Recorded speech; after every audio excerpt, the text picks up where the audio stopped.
नमो बुद्धाय। दोस्तों, अपने जीवन में सही निर्णय कैसे लें, इस कहानी को एक बुद्ध कहानी के रूप में सुनते हैं।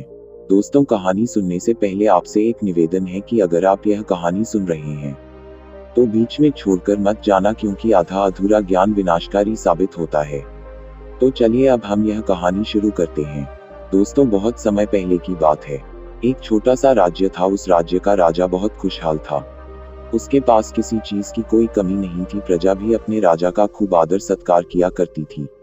प्रजा अपने राजा से बहुत खुश थी, लेकिन आज कुछ ऐसा हुआ था जिससे राजा की नींद हराम हो चुकी थी। राजा को रात भर नींद नहीं आ रही थी। 25 सालों से आज तक ऐसा कभी नहीं हुआ था। राजा के साम्राज्य पर आज तक किसी ने हमला करने का प्रयास तक नहीं किया था, लेकिन आज पड़ोसी राज्य ने इस छोटे से राज्य पर आक्रमण कर दिया।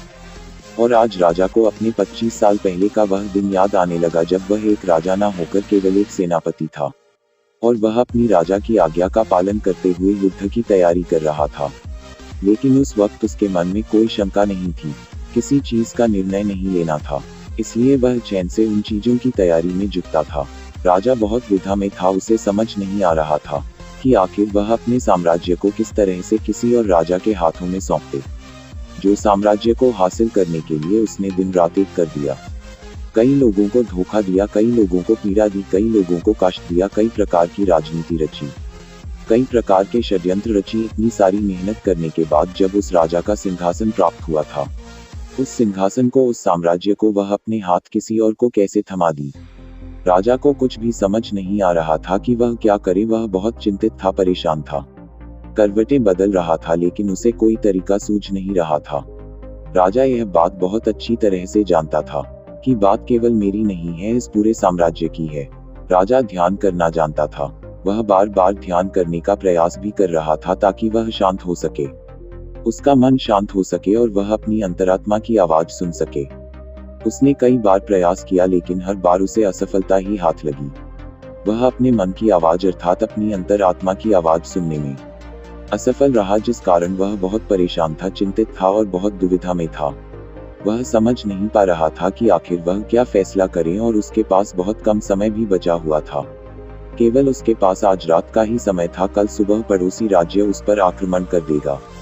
यदि वह केवल अपने लिए फैसला करता है तो इस साम्राज्य के लाखों लोगों की जान पर बन सकती है, और यदि वह इस पूरे साम्राज्य के लिए सोचता है तो उसे पड़ोसी राज्य के राजा के सामने झुकना होगा, उनका सम्मान करना होगा और अपने हाथों इस साम्राज्य को उन्हें सौंपना होगा। राजा बेहद दुविधा में था, अत्यधिक परेशान था। आखिरकार वह अपने महल की छत पर पहुंचा, जहां ठंडी ठंडी हवाएं बह रही थी। रात का समय था, चारों तरफ सन्नाटा था, खामोशी थी। राजा ने छत पर पहुंचकर आसमान की तरफ देखा। आसमान में एक पक्षी निडर होकर उड़ रहा था, अपनी ही मस्ती में, अपने ही अंदाज में। उसे रोकने वाला कोई नहीं। उस पक्षी को देखकर राजा को यह एहसास हुआ कि जब तक कोई व्यक्ति अकेला होता है तब तक वह मस्त होता है, अपने में खोया हुआ होता है। उसे किसी प्रकार की कोई जिम्मेदारी नहीं उठानी पड़ती। वह जब चाहे, जैसा चाहे वैसा फैसला ले सकता है।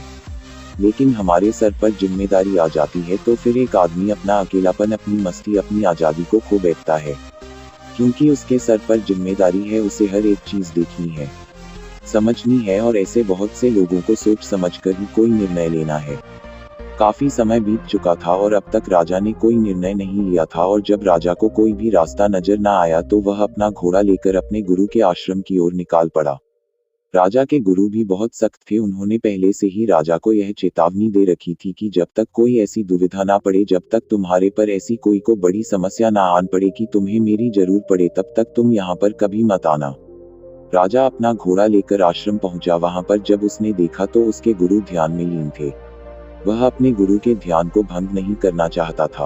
अपने गुरु को ध्यान में देख उसके मन में एक बार फिर से द्वंद्व युद्ध चालू हो गया। उसका एक मन कहता कि गुरु को ध्यान से बाहर लाए, तभी वहीं पर उसका दूसरा मन कहता नहीं, यदि गुरु को ध्यान से बाहर लाया गया तो यह उचित नहीं होगा, गुरु क्रोधित हो जाएंगे और फिर उसके बाद क्या होगा यह कोई नहीं जानता। राजा खड़े होकर यह सब सोच ही रहा था, तभी तक आश्रम से आवाज आई है, राजा तुम दरवाजे पर खड़े होकर क्या कर रहे हो, भीतर आओ। राजा आश्रम के भीतर गया और उन गुरु को प्रणाम करके कहता है, गुरुदेव आप तो मेरे मन की बातें भली भांति जानते हैं, आपको यह भी पता होगा कि आज मैं क्यों यहाँ पर आया हूँ। और किस बात से मैं चिंतित हूँ, चिंता के कारण मुझे नींद नहीं आ रही। आप ही बताइए मैं क्या करूँ, मैं किस तरह से कोई एक निर्णय लूँ, मैं किस तरह से अपनी अंतरात्मा की आवाज़ सुनूँ जिससे मैं निर्णय लेने में सफल हूँ, किस तरह से मैं एक सफल निर्णय लूँ और किस तरह से मैं अपने साम्राज्य को बचा पाऊंगा। राजा की यह बात सुनकर गुरु मुस्कुराने लगे और राजा से कहते हैं, राजन, हर इंसान के दो मन होते हैं, एक मन उसे कोई काम करने के लिए प्रेरित करता है तो दूसरा मन इस काम को टालने का प्रयास करता है, उस काम से पीछा छुड़ाने का प्रयास करता है और इन्हीं दोनों मन के बीच में हम फंस कर रह जाते हैं। हम किसी एक तरफ निर्णय नहीं ले पाते, हम किसी एक दिशा की तरफ नहीं बढ़ पाते और ऐसे समय पर हमारे मन में सवाल उत्पन्न होने लगता है कि जो फैसला हम लेने जा रहे हैं क्या वह सही है या फिर गलत। ऐसी स्थिति हमेशा आधी अधूरी हो जाती है और वह हमें अपने पूरे जीवन भर पछताने के लिए मजबूर कर देती है। तभी वह राजा कहता है कि गुरुवर, यह तो मैं भी जानता हूँ और मैं भी इसी शंका में फंसा हुआ हूँ, मैं यहाँ से निकल नहीं पा रहा, मुझे यह नहीं समझ आ रहा कि मैं किस तरफ जाऊँ, मैं कैसे सही निर्णय लूँ, मैं कैसे अपनी अंतरात्मा की आवाज़ सुनूँ जिससे मैं एक सही निर्णय ले पाऊँ। आप मुझे कृपा करके कोई मार्ग दिखाइए, कोई सही तरीका बताइए जिससे मैं सफल और सही निर्णय ले पाऊँ, जिससे मुझे जीवन भर पछतावा ना हो। तभी गुरु उसे राजा की बात सुनकर एक बार फिर मुस्कुराने लगे और राजा से कहते हैं, हे राजन, जीवन में कोई भी फैसला गलत या सही नहीं होता, यह तो हमारे मन की संरचना है, यह तो हमारे मन का माया जाल है। वास्तविकता तो यही है कि जो होना होता है वही होता है, हमारे और तुम्हारे करने से कुछ भी नहीं होने वाला, कुछ भी नहीं बदलेगा। लेकिन फिर भी हम अपने अहंकार में यह सोचने लगते हैं कि हम जैसा चाहते हैं हम वैसा ही करेंगे और जैसा हमें चाहिए बिल्कुल वैसा ही होगा। हम यही सोचते हैं कि हम अपने फैसले से दुनिया बदल सकते हैं और इसीलिए हम सही और गलत के चक्कर में फंस कर रह जाते हैं और हम कोई भी काम आगे नहीं उठा पाते, कोई भी निर्णय नहीं ले पाते। लेकिन वास्तविकता तो यही है कि फैसला कभी भी गलत और सही नहीं होता। मान लो कि आज तुमने गलत फैसला भी ले लिया तो भी तुम्हें भविष्य में आगे चलकर सही सीख ही देगा, और यदि तुमने एक सही फैसला ले लिया तो वह तुम्हारे लिए काम बन जाएगी और वह तुम्हारे लिए आगे का रास्ता भी खोल देगी। देखा जाए तो वास्तविक तौर पर दोनों ही परिस्थितियों में तुम्हारा ही फायदा है, तुम्हारी ही उन्नति है। कम से कम ऐसे में तुम एक जगह पर ठहरे हुए तो नहीं हो, तुम्हारा मन इस शंका में फंसा हुआ तो नहीं है, तुम इस माया जाल से निकल चुके हो। तभी वह राजा उन गुरु से कहता है, हे गुरुवर, आप कहना क्या चाहते हैं? आप कहानियां तो नहीं कह रहे कि मैं बिना सोच विचार के कोई भी निर्णय ले लूं? क्या ऐसा करना मूर्खता का प्रमाण नहीं होगा? आज मेरे ऊपर लाखों लोगों की जिम्मेदारियां हैं और वे ऐसे ही कोई भी फैसला कैसे ले सकता हूं? तभी गुरु मुस्कुराते हुए राजा से कहते हैं, हे राजन, तुम मेरी बात समझ नहीं रहे हो। मैं तुमसे ऐसा नहीं कह रहा कि तुम सोच विचार कर निर्णय मत लो, बल्कि मैं तो यह कह रहा हूँ कि अच्छी तरह से सोच विचार कर निर्णय लो और अच्छी तरह से सोचने के बाद, पूर्ण रूप से सोच विचार करने के बाद तुम अपने दोनों मन को एक जगह पर सहमत करवाओ। यदि तुम अपने दोनों मन को एक निर्णय पर ला पाते या एक काम के लिए और एक ही दिशा में ला पाते तो वही फैसला तुम्हारी अंतर आत्मा का फैसला होगा। तुमने कई बार यह अनुभव तो किया ही होगा कि किसी काम में तुम्हारा मन तो कर रहा है लेकिन बुद्धि तुम्हारा साथ नहीं दे रही, बुद्धि तुम्हारा पल पल विरोध कर रही है। और ऐसी स्थिति में हमारे मन और हमारी बुद्धि के बीच युद्ध चल रहा होता है। लेकिन यहाँ पर समझने वाली बात यह है कि जो बातें तुम्हारे मन से उठ रही हैं वही बात तुम्हें सही रास्ते पर ले जाना चाहती है। वहीं पर तुम्हारी बुद्धि तर्क वितर्क करके उस रास्ते को साफ करना चाहती है, सभी प्रश्नों का निवारण करना चाहती है। जैसे मान लो कि तुम एक पहाड़ी पर जाना चाहते हो जहाँ पर तुम्हें यह पता चला है कि वहाँ बहुत सारा सोना है, लेकिन इसके लिए तुम्हें घने जंगलों से होकर गुजरना होगा। तुम्हारा मन वहां जाने के लिए तैयार है, वह सोना को पाना चाहता है, लेकिन तुम्हारी बुद्धि तुमसे यह कह रही है जंगल बहुत घना है और बहुत खतरनाक भी है।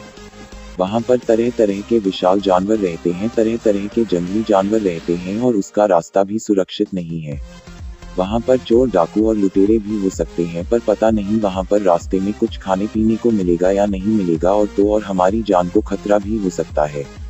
यह सारे प्रश्न हमारी बुद्धि खड़ी करती है, लेकिन इसका अर्थ यह नहीं कि तुम्हारी बुद्धि तुम्हें रोकने का प्रयास कर रही है, बल्कि वह तुम्हें सतर्क कर रही है। और जब तक तुम अपनी बुद्धि के सवालों का निवारण नहीं कर लो तब तक आगे बढ़ना मूर्खता का प्रमाण ही होगा। ऐसे रास्ते पर जाने से पहले तुम्हें अपने खाने पीने की सामग्री का इस्तेमाल करना होगा। उसके बाद सुरक्षा के लिए कुछ हथियार और कुछ सैनिकों को भी साथ लेना होगा। और जब तुम्हारी बुद्धि पूरी तरह से संतुष्ट हो जाए, जब उसके सभी सवालों का निवारण तुम कर लो, तब तुम आगे बढ़ सकते हो। कब तुम्हारी बुद्धि के सभी सवालों का निवारण हो चुका है। लेकिन कुछ ऐसे लोग भी होते हैं जिन्हें पता होता है कि उसे पहाड़ी पर खजाना है, लेकिन वह यह भी जानते हैं कि रास्ता बड़ा कठिन है, लेकिन वह अपनी यात्रा कभी शुरू ही नहीं करते हैं। यह बात और है कि हो सकता है कि तुम्हें वहां पर पहुंचकर कोई खजाना ना मिले और तुम्हें वहां से खाली हाथ ही लौटना पड़े, लेकिन तुम्हें इस सत्य को भी जान लेना आवश्यक है कि जो होना होता है वही ही होता है। उसका अफसोस करके कोई मतलब नहीं। तुमने तो अपनी पूरी कोशिश की थी, तुमने अपना पूरा प्रयास लगा दिया था, लेकिन इसके बाद भी तुम्हें सफलता ना मिले तो इसका अर्थ यही है कि वहां पर तुम्हारे लिए जो होना था वही हुआ है। उसका अफसोस करके कोई अर्थ नहीं, लेकिन उसे यूं ही जाने भी नहीं देना चाहिए। उस हार से, उस अनुभव से हमें कुछ सीखना चाहिए, उससे सीख लेनी चाहिए और उसके बाद तुम्हें अपनी कोशिशों को और भी ज्यादा बेहतर बनाना चाहिए। इसी चीज पर काम करना चाहिए, ना कि व्यर्थ बैठकर पश्चाताप करना चाहिए और ना अफसोस करना चाहिए। मैं तो तुम्हें बस यही समझाना चाहता हूँ कि अंतरात्मा की आवाज हमें तब सुनाई देती है जब हमारा मन और हमारी बुद्धि दोनों एक बात पर पूर्ण रूप से सहमत हो जाते हैं। तभी गुरुवर उस राजा को सावधान रहते हुए कहते हैं, हे राजन, मेरी एक बात और अपने दिमाग में अच्छी तरह से बैठा लेना, जब भी कोई हानि होती है तो वह अपने पीछे पश्चाताप और अफसोस जरूर छोड़कर जाती है। तुम्हें हमेशा अपनी हार पर ऐसा ही लगेगा। यदि मैंने कुछ ऐसा कर दिया होता तो शायद मैं सफल हो गया होता, और यही पछतावा, यही अफसोस तुम्हें हर काम के पीछे नजर आएगा जो काम में तुम असफल हुए हो। जब भी कोई व्यक्ति असफल होता है तो वह यही सोचता है कि यदि मैंने इस काम को उस तरीके से कर दिया होता या फिर उसके कहे के अनुसार कर दिया होता तो शायद मैं आज यहाँ पर सफल हो चुका होता। लेकिन वास्तविकता तो यही है कि तुम्हें कभी भी इस बात का एहसास नहीं होने देगी कि तुम्हारे साथ क्या तय किया गया है और तुम्हारे साथ क्या होने वाला है। हाँ, यह बात और है, कुछ सचेत और कुछ जागरूक लोग ही इस बात को जान पाते हैं कि उनके साथ आगे क्या होने वाला है। इसलिए वह कभी भी उस चीज के होने का पश्चाताप नहीं करते, उसका अफसोस नहीं करते, क्योंकि उन्हें पूरा पता होता है कि आखिर क्या होने वाला है और वह अपनी पूरी कोशिश करते हैं। उसके बाद जो कुछ होना था वह तो होना ही है, उसमें पछतावा करके क्या लाभ। किंतु जिन लोगों को अपने फैसला पर यकीन नहीं होता वह हमेशा केवल सोचते ही रह जाते हैं। वह हमेशा अतीत के बंधनों में बंधे रह जाते हैं, दुखी रहते हैं, रोते रहते हैं, लेकिन वह अपने जीवन में कुछ नहीं कर पाते। लेकिन एक बुद्धिमान व्यक्ति यह भली भांति जानता है कि अतीत को बदला नहीं जा सकता, लेकिन उस पर बैठकर अफसोस करना व्यर्थ है। किंतु वर्तमान में हम सही निर्णय ले सकते हैं और भविष्य जो कि हमारे हाथों में है ही नहीं। इसके बाद उन गुरु ने राजा को वहां से जाने का आदेश दे दिया और वह वापस से ध्यान में लीन हो गए। और गुरु की सारी बातें सुनकर राजा के मन में जो द्वंद्व युद्ध चल रहा था वह पूरी तरह से शांत हो चुका था। राजा वापस महल लौटा और उसने शांतिपूर्वक अपने मन और अपनी बुद्धि को एक ही निर्णय पर सहमत करवाया, और वह था कि हम युद्ध लड़ेंगे। जब राजा के मन से यह निर्णय उठा तो उसकी बुद्धि ने उसके सामने कई प्रकार के सवाल उत्पन्न कर दिए, जैसे कि हमारी सेना बहुत छोटी है, हम उनके सामने टिक नहीं पाएंगे, और पड़ोसी राज्य के पास एक विशाल सी सेना है जो हमें चुटकियों में मसल सकती है, उनके पास तरह तरह के हथियार हैं और लड़ने का कौशल भी है। और ऐसे ही कई प्रकार के सवाल उसकी बुद्धि उससे कर रही थी। उन सभी प्रश्नों का जवाब देते हुए राजा आगे बढ़ता चला गया और वह इसी निर्णय पर पहुंचा कि हम युद्ध लड़ेंगे। यदि हम सही रणनीति से, सही तरीके से युद्ध लड़ेंगे तो हम छोटी सेना के साथ ही उन्हें हरा सकते हैं। इसके बाद राजा चैन की नींद सो गया और अगली सुबह उसने अपने सेनापति को आदेश दिया कि हम युद्ध लड़ेंगे, सेना को तैयार करो। सेनापति ने राजा की आज्ञा का पालन किया। दोनों ही राज्य में घमासान युद्ध हुआ। हालांकि इस राज्य की सेना बहुत छोटी थी, बहुत कम थी, लेकिन राजा की सही रणनीति के कारण, राजा की सही निर्देशन के कारण आखिरकार राजा ने इस युद्ध को जीत ही लिया। दोस्तों, यह कहानी सुनकर आपको कैसा लगा? अगर यह कहानी आपको अच्छी लगी है तो इस वीडियो को एक लाइक करके चैनल को भी सब्सक्राइब कर ले। धन्यवाद।